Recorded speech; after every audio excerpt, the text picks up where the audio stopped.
शिरोळ नगरपालिकेचं कामकाज जुन्या ग्रामपंचायत इमारतीतच सुरू आहे। जागेची कमतरता आणि सोयीसुविधांचा अभाव यामुळे प्रशासनाचं कामकाज विस्कळीत झालं होतं।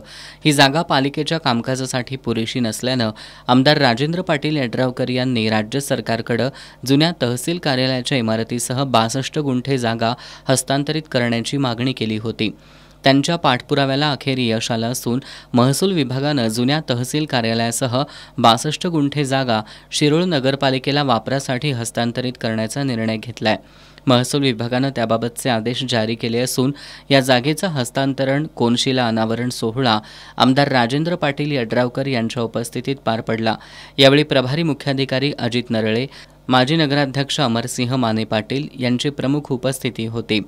यावेळी बोलताना आमदार यड्रावकर यांनी या प्रशस्त जागेत लवकरच नगरपालिकेची सुसज्ज इमारत उभारण्यात येईल असं आश्वासन देत नव्या जागेत नगरपालिकेच्या कामकाजाला गती येईल असा विश्वास व्यक्त केला।